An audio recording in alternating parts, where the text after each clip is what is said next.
بسم اللہ الرحمن الرحیم۔ پنجاب کے شہر گجرانوالہ میں ایک حکیم صاحب ہوا کرتے تھے جن کا مطب ایک پرانی سی عمارت میں ہوتا تھا۔ حکیم صاحب روزانہ صبح مطب جانے سے قبل بیوی کو کہتے کہ جو کچھ آج کے دن کے لیے تم کو درکار ہے ایک چٹ پر لکھ کر دے دو۔ بیوی لکھ کر دے دیتی۔ آپ دکان پر آ کر سب سے پہلے وہ چٹ کھولتے۔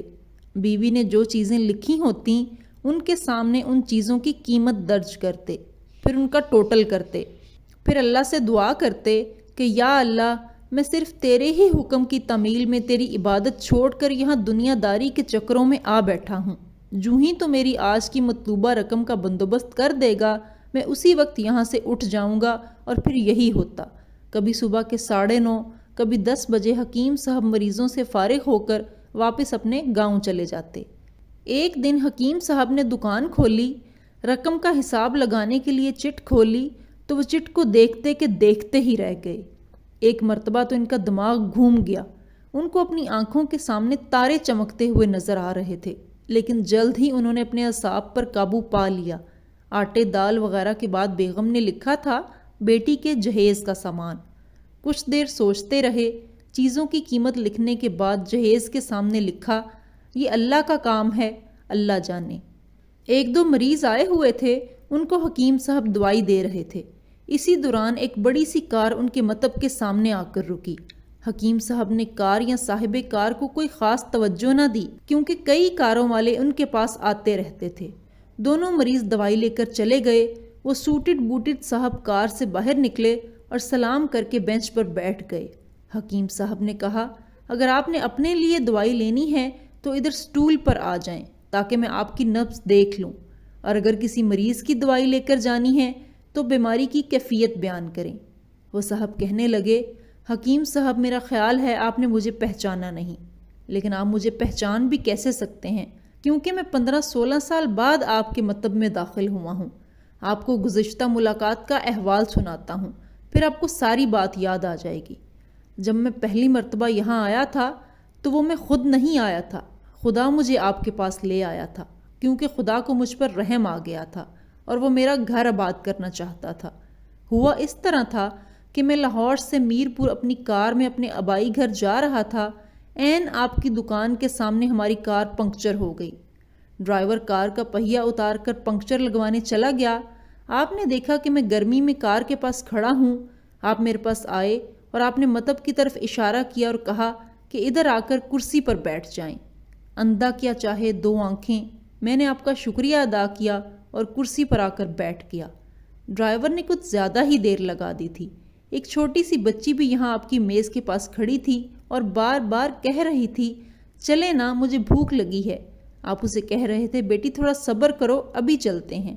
میں نے یہ سوچ کر کہ اتنی دیر سے آپ کے پاس بیٹھا ہوں مجھے کوئی دوائی آپ سے خریدنی چاہیے تاکہ آپ میرے بیٹھنے کو زیادہ محسوس نہ کریں۔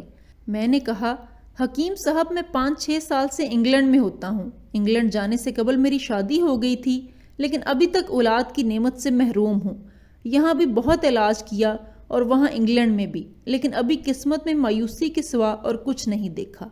آپ نے کہا میرے بھائی توبہ استغفار پڑھو، خدا را اپنے خدا سے مایوس نہ ہو، یاد رکھو اس کے خزانے میں کسی شے کی کمی نہیں۔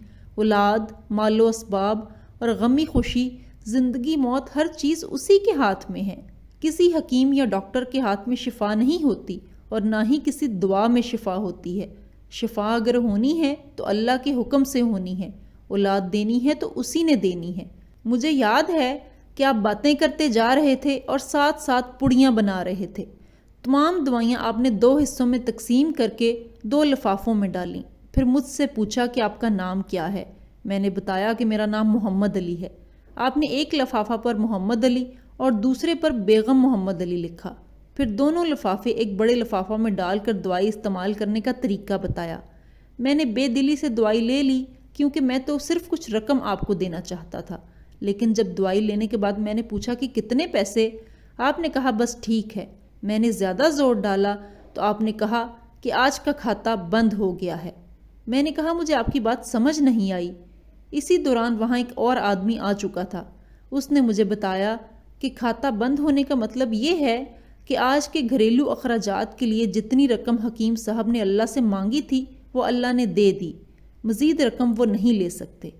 میں کچھ حیران ہوا اور کچھ دل میں شرمندہ ہوا کہ میرے کتنے گھٹیا خیالات تھے اور یہ سادہ سا حکیم کتنا عظیم انسان ہے۔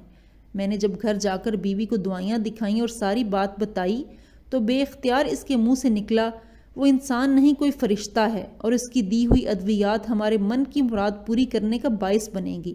حکیم صاحب آج میرے گھر میں 3 پھول اپنی بہار دکھا رہے ہیں۔ ہم میاں بیوی ہر وقت آپ کے لیے دعائیں کرتے رہتے ہیں۔ جب بھی پاکستان چھٹی آیا کار ادھر روکی لیکن دکان کو بند پایا۔ میں کل دوپہر بھی آیا تھا، آپ کا مطلب بند تھا۔ ایک آدمی پاس ہی کھڑا تھا، اس نے کہا اگر آپ کو حکیم صاحب سے ملنا ہے تو آپ صبح 9 بجے لازماً پہنچ جائیں، ورنہ ان کے ملنے کی کوئی گارنٹی نہیں، اس لیے آج میں سویرے سویرے آپ کے پاس آ گیا ہوں۔ محمد علی نے کہا کہ جب 15 سال قبل میں نے یہاں آپ کے مکتب میں آپ کی چھوٹی سی بیٹی دیکھی تھی تو میں نے بتایا تھا کہ اس کو دیکھ کر مجھے اپنی بھانجی یاد آ رہی ہے۔ حکیم صاحب ہمارا سارا خاندان انگلینڈ سیٹل ہو چکا ہے، صرف ہماری ایک بیوہ بہن اپنی بیٹی کے ساتھ پاکستان میں رہتی ہے۔ ہماری بھانجی کی شادی اس ماہ کی 21 تاریخ کو ہونا تھی۔ اس بھانجی کی شادی کا سارا خرچ میں نے اپنے ذمہ لیا تھا۔ 10 دن قبل اسی کار میں اسے میں نے لاہور اپنے رشتہ داروں کے پاس بھیجا کہ شادی کے لیے اپنی مرضی کی جو چیز چاہیے خرید لے۔ اسے لاہور جاتے ہی بخار ہو گیا، لیکن اس نے کسی کو نہ بتایا۔ بخار کی گولیاں ڈسپرین وغیرہ کھاتی اور بازاروں میں پھرتی رہی۔ بازار میں پھرتے پھرتے اچانک بے ہوش ہو کر گر پڑی۔ وہاں سے اسے ہسپتال لے گئے۔ وہاں جا کر معلوم ہوا کہ اس کو تو 105 ڈگری بخار ہے اور یہ گردن توڑ بخار ہے۔ وہ بے ہوشی کے عالم میں ہی اس جہان فانی سے کوچ کر گئی۔ اس کے فوت ہوتے ہی نہ جانے کیوں مجھے اور میری بیوی کو آپ کی بیٹی کا خیال آیا۔ ہم میاں بیوی نے اور ہماری تمام فیملی نے فیصلہ کیا ہے کہ ہم اپنی بھانجی کا تمام جہیز کا سامان آپ کے ہاں پہنچا دیں گے۔ شادی جلد ہو تو اس کا بندوبست خود کریں گے، اور اگر ابھی کچھ دیر ہے تو تمام اخراجات کے لیے رقم آپ کو نقد پہنچا دیں گے۔ آپ نے نہ نہیں کرنی۔ آپ اپنا گھر دکھا دیں تاکہ سامان کا ٹرک وہاں پہنچایا جا سکے۔ حکیم صاحب حیران و پریشان یوں گویا ہوئے، محمد علی صاحب آپ جو کچھ کہہ رہے ہیں مجھے سمجھ نہیں آ رہا، میرا اتنا دماغ نہیں ہے۔ میں نے تو آج صبح جب بیوی کے ہاتھ کی لکھی ہوئی چٹ یہاں آ کر کھول کر دیکھی تو مرچ مسالہ کے بعد جب میں نے یہ الفاظ پڑھے بیٹی کے جہیز کا سامان، تو آپ کو معلوم ہے میں نے کیا لکھا؟ آپ خود یہ چٹ ذرا دیکھیں۔ محمد علی صاحب یہ دیکھ کر حیران رہ گئے کہ بیٹی کے جہیز کے سامنے لکھا ہوا تھا یہ اللہ کا کام ہے، اللہ جانے۔ محمد علی صاحب یقین کریں آج تک کبھی ایسا نہیں ہوا تھا کہ بیوی نے چٹ پر یہ چیز لکھی ہو اور مولا نے اس کا اسی دن بندوبست نہ کر دیا ہو۔ واہ مولا واہ، تو عظیم ہے، تو کریم ہے۔ آپ کی بھانجی کی وفات کا صدمہ ہے، لیکن اس کی قدرت پر حیران ہوں کہ وہ کس طرح اپنے معجزے دکھاتا ہے۔